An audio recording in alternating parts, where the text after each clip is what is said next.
Ayun, magandang araw sa ating lahat mga kaibigan. Muling nagbabalik ang lingkod, Rundi TV mo. Tuloy tayo kagad sa ating topic mga kababayan. Catherine Camilon ay patay na daw mga kababayan ha. Ayon sa mga nakakitang witness, ay nakita nga nila na wala na daw buhay itong si Catherine Camilon habang inilipat doon sa kulay pulang Honda CR-V mga kababayan. Ito nga yung bago ngayon na ibinunyag ng Philippine National Police na ayon daw sa mga nakakitang witness ay patay na nga daw itong si Catherine Camilon. Bakit ngayon lang nila sinabi itong mga kababayan na itong si Catherine Camilon ay patay na? Pinapaasa pa nila yung pamilya ni Catherine Camilon na buhay pa itong nawawalang beauty queen mga kababayan. Sa bagay nagbigay lang sila siguro ng lakas ng loob ng pamilya para tibayan yung kanilang kalooban para nga isipin ng pamilya na buhay pa rin itong si Catherine Camilon. Pero nga mga kababayan, sa tagal na nga na nawala itong si Catherine Camilon, 3 buwan na mahigit,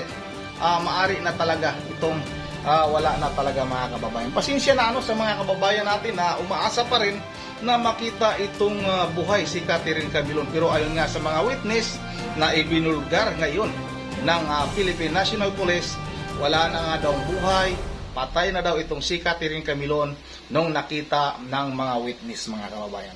Yun ang wag na natin itong patagalin, sabay-sabay na natin itong panoorin. Yan ang sinibak sa serbisyo ang police major na pangunahing suspect sa pagkawalaan ng beauty queen na si Catherine Camilon.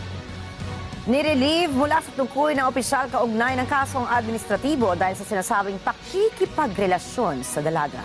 At dahil wala na ho siya sa serbisyo, pinalayan na rin ng PNP Calabarzon ng suspect matapos po siyang isailalim sa restrictive custody. Pero patuloy pa rin po itong i-monitor ng ating pong otoridad. Kunin natin ang live report ni Mar Gabriel. Mar. Alex, kasunod nga ng pagkakaalis sa police service, tuluyan na ring pinalaya ng PNP Calabarzon sa restrictive custody itong si Police Major Alan De Castro. Kaya naman ang pamilya ni Catherine nangangamba sa kanilang seguridad.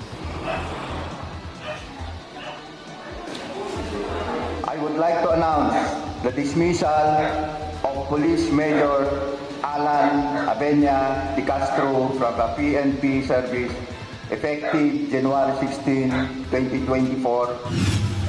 Pinirmahan na ni Calabarzon PNP Director Police Brigadier General Paul Kenneth Lucas ang dismissal order ni Police Major Alan De Castro, ang pangunahing sospek sa pagkawala ng beauty queen na si Catherine Camilon. Yan ay matapos makitaan ng sapat na ebidensya ng Regional Internal Affairs Service ang kasong administratibo na conduct unbecoming of a police officer na isinampa sa opisyal dahil sa kanyang extramarital affairs sa nawawalang beauty queen. All the evidences were gathered from the affidavit from the friend of Miss Camilon. No? At ito yung kasama niyang contestant sa beauty pageants. May mga photos and of course yung palitan nila ng text messages. Dahil wala na sa serbisyo, pinalaya na rin sa restrictive custody ng PNP Calabarzon si De Castro. Pero ayon sa CIDG, patuloy nilang imomonitor ang kilos ng opisyal na nahaharap sa hiwalay na kasong kriminal na kidnapping at serious illegal detention dahil sa pagkawala ng dalaga.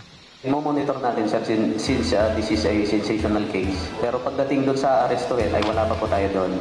Till such time na meron tayong legal ground to put him into arrest.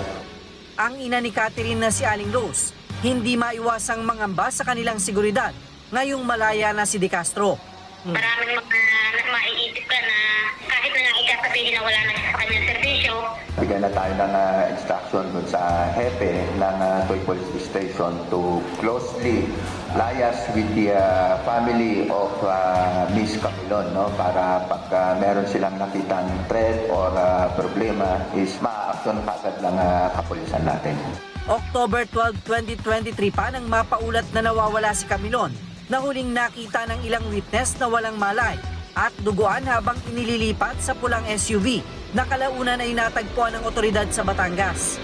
We are hoping for the best pero we are expecting the worst. So yan po yung flow po ng investigation namin. Hindi po namin masasabi kung wala na talaga. Pero base po doon sa account ng witnesses namin, it appears na patay na nga po.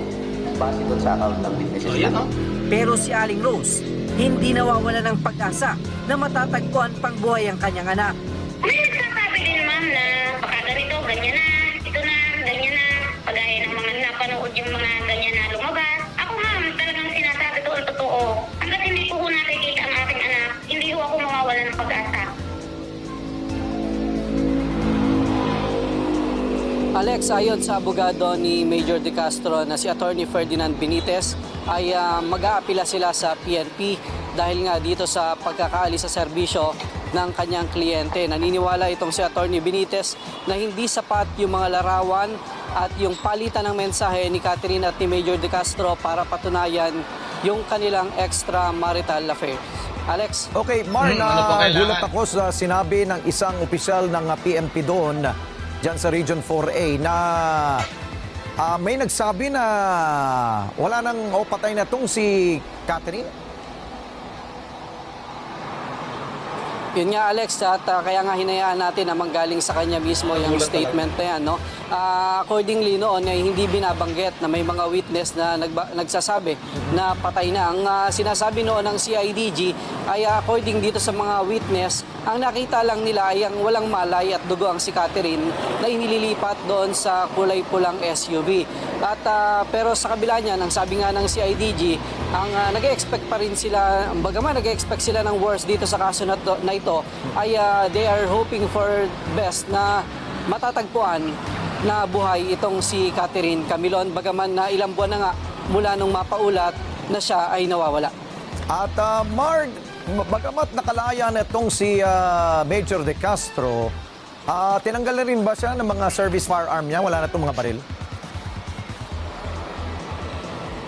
Alex, nung isailalim siya sa restrictive custody ng PNP, pinasurrender na yung mga service firearm nitong si Major De Castro.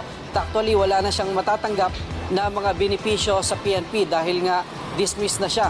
At ngayong Lunes, Alex, nakatakdang isagawa yung pagpapatuloy ng preliminary investigation ng Batangas Prosecutor's Office kaugnay naman nung kasong kriminal nitong si Major De Castro na 3 beses niya na hindi sinisipot.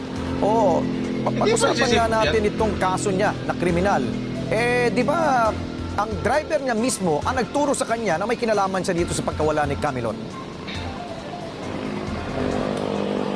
Alex, yung driver na si Jeffrey Magpantay, bagamat sumuko sa otoridad, walang binibigay na malinaw na statement kaugnay dun sa akusasyon sa kanila na pagkawala nitong si Camilon. Actually, itong si Magpantay, yung personal driver at trusted man itong si Major De Castro. Kaya nga siya yung inaasahan ng pamilya ni Catherine at ng mga otoridad na magiging malaki yung papel at makikipagtulungan dito sa ikalilinaw nga ng kaso. Pero hanggang sa ngayon, walang binibigay na magandang lead itong si Magpantay kaugnay doon sa pagkawala ni Catherine. Actually, ang sabi niya, lumutang lang daw siya para ipakita na hindi siya nagtatago at malinis yung konsensya at wala siyang kinalaman dito sa kaso ng pagkawala ni Camilon. Yun ang mga kababayan, kaya lumutang na itong si Jeffrey Magpantay dahil nga naturuan na briefing na nga. Uulitin natin mga kababayan na-briefing na ito ni Police Major Alan De Castro kasi nga itong si Police Major Alan De Castro ay may cellphone ito habang nasa restrictive custody ng kampo nila mga kababayan. Kaya itong si Jeffrey Magpantay ay nagpakita na sumuko na kasi nga naligpit na, naitago na kung patay naman talaga si Catherine Camilon. Yung katawan ay itinago na kung saan ibinaon ng mga ito mga kababayan. Kaya nga sumuko na ito kasi nga wala nang makikitang ebidensya kung may katawan pa bang lulutang.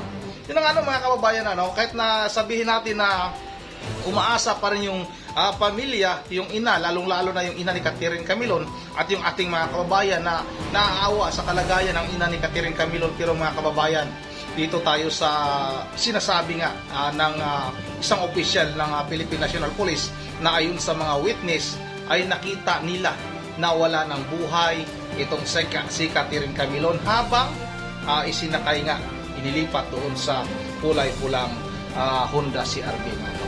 Yun na nga hanggang dito na lang muna at ito nga yung nakakagulat na balita ay talagang sinabi na talaga ng Philippine National Police na itong si Catherine Camilon ay wala na nga mga kababayan. Kalungkot na balita. Yun ang bago tayo magtatapos ay mag-shoutout muna tayo. Shoutout kay Member Jefferson Dios ng Pulilan, Bulacan. Shoutout kay Jeannie T. Pilapel. Shoutout kay Lynn Hilin. Shoutout kay Judo Juso Jr. Kay Gigi Ramos. Shoutout Lods Rapido TV. Shoutout Lods. Kumusta? Ma'am Joyce ng Japan. Shoutout. Ma'am Caroline Kawakami ng Japan. Shoutout Kay Lilian Lucira. Shoutout. At shoutout rin kay Miriam Naldo, kay Edisa Borbi Idol, shoutout kay Christina Lucernas, shoutout kay Susana Lucas, kay Amelia Arliano, at kay Tony Captanman. Yun ang mga kababayan, ihabol natin si Ima Oliva Corpus at si Idol Robert Tawanan ng El Nido, Palawan, at Roberto Mambali. Once again, this is Rundi TV mo. Ingat ang lahat. God bless bawat isa sa atin.